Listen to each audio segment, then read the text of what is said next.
Hello, good evening, my dear all students. Today I am wearing a check shirt and I hope I am looking so good. So, no more wasting time. Let's start our today's topic. So, some of my brilliant student or usual student ask me about leadership, and some people also ask these questions of management. Leadership is a very important part of this management. So we at first we need to know about it basics, and then we will talk about more deeply about it. Okay, so what is leadership? Somebody has some misconception about it. So today I am very clarified this chapter easily. So stay connected and watch this video. Okay, so what is leadership, and what do we mean by leadership? According to the idea of transformational leadership, an effective leader is a person who does following these rules. Number one, motivates and inspires people to engage with that vision. Number two, manages delivery of the vision. Number three, creates an inspiring vision of the future.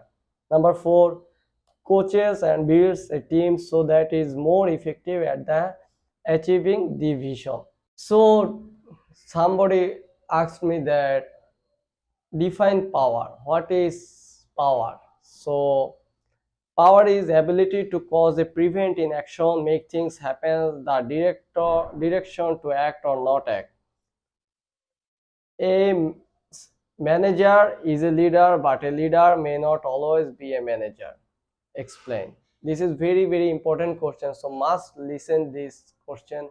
Okay, so leadership means the ability of individual to influence, motivate, and enable others to contribute toward the effectiveness and success of the organization of which they are members.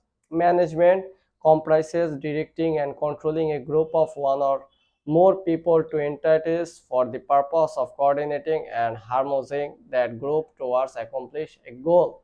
Leadership are often called brilliant and miracle with great charisma. Yet they are also often seen as loners and private people. They are comfortable taking risks, sometimes seemingly wild and crazy risks. Almost all other leaders have rights to level imagination. Management tend to be rational, under control, problem solved. They often focus on goals, structure, personnel, and availability of resource. Leaders risk taking. Leaders whose are leaders, they are usually taking risks anything on about him or her. But managers never take their risks. Okay. Leadership is an achievement. Manager is just a result. Leadership is facilitative. Managers is just involved. Leadership is charisma and influence. Manager is formal authority and position. So our next question is leadership styles. So this is also an important question. So what is leadership styles, guys?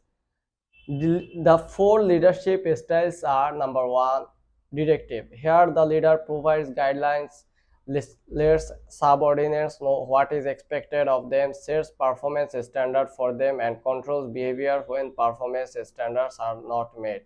He makes judications use of reward and disciplinary action. The style is the same as task oriented one. Number two, supportive. The leader is friendly towards subordinates and displays personal concern for their needs, welfare, and well-being. This style is same as people-oriented leadership. Number three, participative. The leader believes in group decision making and shares information with the subordinates. He consults his subordinates on important decisions related to work, task goals, and path to resolve goals. Number four, achievement oriented. The leader sets challenging goals and encourages employees to reach their peak performance. The leader believes that employees are responsible enough to accomplish challenging goals. This is the same as goal selecting theory. So, characteristics of work environment. These include factors such as task structure, the team dynamics, that are outside the control of the employee. For example, the employee is performing simple and routine tasks. A supportive style is much effective than a directive one. When team consultative is low, a supportive leadership style must be used, whereas in situation where performance-oriented team norms exist. A directive style or possibility achieve oriented style orders. Leaders should apply directive styles to counteract team norms that oppose the team's formal objectives.